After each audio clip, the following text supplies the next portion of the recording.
What do? When you've lost your spirit, you've lost your job, you lost everything, life been devastating. What do? When you have been telling yourself you can reach your goal, and you're losing every day. Once you are defeated in your mind, ladies and gentlemen, it's all over. Your problem is your pain has identified you. Your pain has weakened you. You're not the first one, you won't be the last one. You can turn that divorce into something. You're not the first one to lose your promotion and get fired. You're not the first one. You're not the first one they let go of. You won't be the last one. The question is, what you gonna do about it? I know what it is to walk the floor and you don't know how you're gonna make it. When people no longer believe in you, and you are all you got. And you got to say to yourself, when you fail again and again, they tell you no, sometimes with tears in your eyes, it's possible. When life staggers you, the thing that'll get you up on your knees and get you standing in the center of the ring and find something from somewhere deep down in to keep on slugging and keep on fighting is, it's possible. It's possible. If I just stand long enough, I can pull this off. When you're facing defeat, disappointment, seems like life has written you off and everybody saying you can't do it. You don't have what it takes. All you need to affirm that in spite of this, it's possible that I can do it. So what makes ET different than everybody else? Every year I just kept going. And I kept going. And I kept going. And I kept saying one day gonna be my day. But you know what I'm not gonna do? I'm not gonna quit in the process. I'm not gonna give up. I'm not gonna give in. I invested too much to quit. I made too many sacrifices to give up. I paid too much. Listen to me. I cannot stop what happens to me, but I can dictate how I respond. So when life happens, I don't just sit there and cry. I buck back. I will greet this day with love in my heart, and I will overcome evil. And the problem with some of you in this room, you will never be great because every time you go through pain, every time you go through a problem, every time you go through discouragement, you give up and you quit and you do not understand that at the end of pain is your millions. At the end of pain is your reward. At the end of pain is your productivity. At the end of pain is your promise. So do me a favor, stop crying about it and use your energy to get through it. I'm talking to you. You're going through a storm right now. And I'm telling you that this too shall pass like every storm that has come to you. I'm telling you, whatever you're going through right now, if you can just muster up enough strength to hold on and hold out, if you do not quit, if you do not give up, it's coming, baby. Hold on. I don't care how long it takes you to finish school. Hold on. I don't care how long it takes you to pass that bar exam. You keep going. You keep studying, you keep writing, you keep boxing, you keep fighting, you keep dribbling, you just keep on keeping on. And if you persevere, every storm that's come, it will pass. Of all the subjects we've covered so far and are about to cover, none is more important than covering the disciplines for success. What's at the core of achieving the good life? The major key to the good life. The major key is not in learning how to set goals. It is not in learning how to better manage your time. It is not in mastering the attributes of leadership. Every day in 1,000 different ways, we are trying to improve ourselves by learning how to do things. We spend a lifetime gathering knowledge in classrooms, in textbooks, in experiences. Now, if knowledge is power, if knowledge is the forerunner to success, then why do we fall short of our objectives? Why, in spite of all our knowledge and in spite of our collective experiences, do we find ourselves aimlessly wandering, settling for a life of existence rather than a life of substance? There may be many answers to this question. Your answers may be different than your associates or your spouses or your friends. While there may be many answers to this question, the fundamental answer is the absence of discipline. Applying all that we know. That's the key word, discipline, self-discipline. We might add one more word here, consistent. Consistent self-discipline. It doesn't really matter how smart you are or how much you know if you don't use it. It doesn't really matter that you graduated magna cum laude if you're stuck in a low-paying job. It doesn't really matter if you attended every seminar that comes to town if you don't apply what you've learned. Better than knowledge is applied knowledge. And once we've applied our knowledge, we must study the results of that process. Apply our knowledge, study the results. Refine our approach. Finally, by trying and observing and refining and trying again, our knowledge will inevitably produce worthy results, admirable results. And with the joy and results of our efforts, we continue to apply, to learn, to observe, to fuel our ambition with the positive reinforcement of continued progress. Pretty soon, we'll find that we're swept into a spiral of achievement, a vertical rise to success. And the ecstasy of that total experience makes for a life of triumph over tragedy, dullness, and mediocrity. But for this whole process to work for us, we must first master the art of discipline, self-discipline, consistent self-discipline. It takes consistent self-discipline to master the art of setting goals, to master the art of time management, to master the art of leadership, to master the art of parenting and relationships. If we don't make consistent self-discipline part of our daily lives, the results we seek will be sporadic and elusive. It takes a consistent effort to truly manage our valuable time, or we'll be consistently frustrated. Our time will be eaten up by others whose demands are stronger than our own. It takes discipline to conquer the nagging voices in our minds, the fear of failure, the fear of success, the fear of poverty, the fear of a broken heart. It takes discipline to keep trying when that nagging voice within us brings up the possibility of failure. It takes discipline to admit our errors and recognize our limitations. The voice of the human ego speaks to all of us. Sometimes the voice of ego says that we should magnify our value beyond our results. It leads us to exaggerate, to not be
totally honest. It takes discipline to be totally honest, both with ourselves and with others. Be certain of one thing: every exaggeration of the truth, once detected by others, destroys our credibility and makes all that we say and do suspect. As soon as a business colleague figures out that we tend to exaggerate, guess what? They'll always think we exaggerate, and they'll never quite hold us in the same regard again. The tendency to exaggerate, distort, or even withhold the truth is an inherent part of all of us. And only an all-out, disciplined assault can overcome this tendency. It takes discipline to change a habit, because habits are formed a little bit each day, every day, every day. Once habits are formed, they act like a giant cable. They act like a nearly unbreakable instinct that only long-term disciplined activity can change. We must unweave every strand of the cable of habits slowly and methodically, until the cable that once held us in bondage becomes nothing more than scattered strands of wire. It takes the consistent application of a new discipline, a more desirable one, to overcome one which is less desirable. It takes discipline to plan. It takes discipline.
Discipline to look with full objectivity at the results of our applied plan. And it takes discipline to change either our plan or our method of executing that plan if the results are poor. It takes discipline to be firm when the world throws opinions at our feet. It takes discipline to ponder the value of someone else's opinion when our pride and our arrogance leads us to believe that we are the only ones with the answers. Discipline is a constant human awareness of the need for action and a conscious act by us to implement that action. Discipline is an awareness of the constant need for action and a conscious act to implement that action. If our awareness and our implementations occur at the same time, then we begin a valued sequence of disciplined activity. Now here's the other side of discipline. If there's considerable time that passes between the moment of awareness and the time of our implementation, then that is called procrastination. Doing it tomorrow instead of today. Procrastination, an almost exact opposite of discipline. The voice within us says, get it done. Discipline then says, do it now. Do it to the best of your ability today.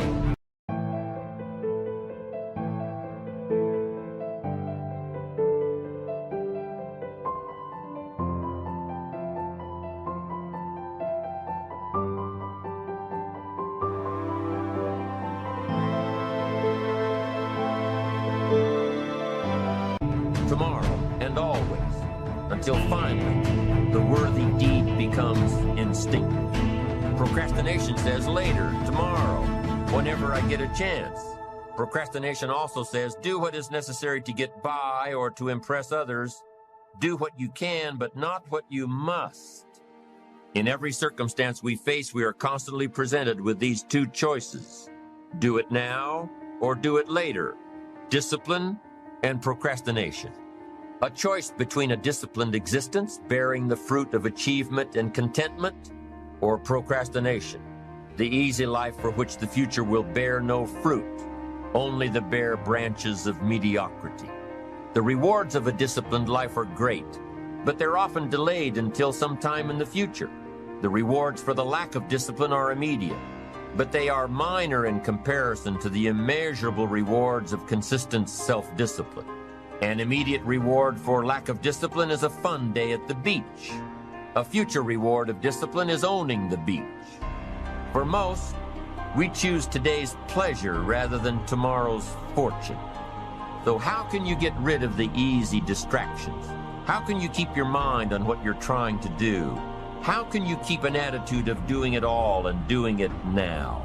How can you make the choice of discipline over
procrastination? How can you stay focused on your ambitions? How can you avoid conversations at the water cooler? You can keep your focus on your work. You can get it done today instead of tomorrow. You've got to really work on your consistent self-discipline on a daily basis, or you'll find yourself distracted. Distracted by negative thoughts, distracted by negative people, distracted by water cooler chatter, and pretty soon, depending on the type of people you've associated with, distracted by your doubts within yourself. Never underestimate the power of influence and associations, and never underestimate the power of your own consistent self-discipline. Now let's take a closer look at discipline. True discipline is not the easiest option. Most people would rather sleep until 10 o'clock than get up at 6. It's easier to go to bed late, sleep late, show up late, leave early. It's easier not to read. It's easier to turn on the television than to open a book. It's easier to do just enough than to do it all. Waiting is always easier than acting. Trying is always easier than doing. Imagine what life would be like if we didn't have to make our bed in the morning, or keep our garage clean, or pay our taxes, or show up for work tomorrow. Wouldn't it be? Step 1, wake up early, gonna rise with the sun. Step 2, get some good, some food in you. Step 3, think real hard about what you wanna be. Step 4, everybody just do your thing. Wake up, today's gonna be a good day. Wake up, today's gonna be a good day. Wake up, today's gonna be a good day. Wake up, today's gonna be a good day. Wake up, today's gonna be a good day. Wake up. gonna be a good day. Wake up, today's gonna be a good day. Wake up, today's gonna be a good day. Yo, set your affirmations, aspirations. I got shit to do, the aftermath of preparation. Good food, good mood, blood in circulation. One step at a time, yeah, that's how you make it. Set a goal you control and the steps you take them. I try to pick one thought, have some concentration. And if I make a mistake, it's called education. I try to do this every day, call it replication. Wake up, today's gonna be a good day. Wake up, today's gonna be a good day. Wake up, today's gonna be a good day. Wake up, today's gonna be a good day. Wake up, today's gonna be a good day. Wake up, today's gonna be a good day. Wake up, today's gonna be a good day. Wake up, today's gonna be a good day. So life ain't easy, yo, I think there's a reason though. Ups and downs, just like every different season, yo. Sometimes I'm high, other times I'm barely breathing, though. You always gotta fight and hide from the demons, yo. Negative thoughts are poison, they rot. Head full of flies, so here come the clouds. They'll never stop unless I can swap all the bad for the good in my head when I'm lost. Yeah, so I'ma fake it till I make it. Positive thoughts are overtaken, I got patience. One day at a time is how you operate a cadence. A flow, you grow, you show yourself a foundation. Stay away from all the shit that causes temptation. I know that I like to do it cause it's sensation. I live my life in my head like a narration. Don't expect greatness, do my best, man, I'll take it. Wake up, today's gonna be a good day. Wake up, today's gonna be a good day. Wake up, today's gonna be a good day. Wake up, today's gonna be a good day. Wake up, today's gonna be a good day. Wake up, today's gonna be a good day. Wake up, today's gonna be a good day. Wake up, today's gonna be a good day. Wake up, really gon' rise with the sun. Step 2, get some good, some food in you. Step 3, think real hard about what you wanna be. Step 4, everybody just do your thing. Fascinating if we didn't have to do these things. Wouldn't it be fascinating? What do you suppose would become of us? You're right, not much. For whatever the reason, the system we live in and contribute to is designed to make the easiest things in life the most unprofitable. Profitable seems to be the most difficult. Our world is and always will be a constant battle between the life of ease and its momentary rewards and a life of discipline and its far more significant rewards. Each has its own price, the price of discipline or the price of regret. We will pay one or the other. What we wish we had done is the voice of regret, speaking in a sorrowful tone at a time when there is no going back. This is regret. No second chance. No, what would I do differently? Choose one or the other, but both will have their price, the price of discipline or the price of regret. One costs pennies, the other a fortune. Dostoevsky said, "There are hundreds of young men who would die for the truth, but very few who would spend 5 years studying to know what the truth is."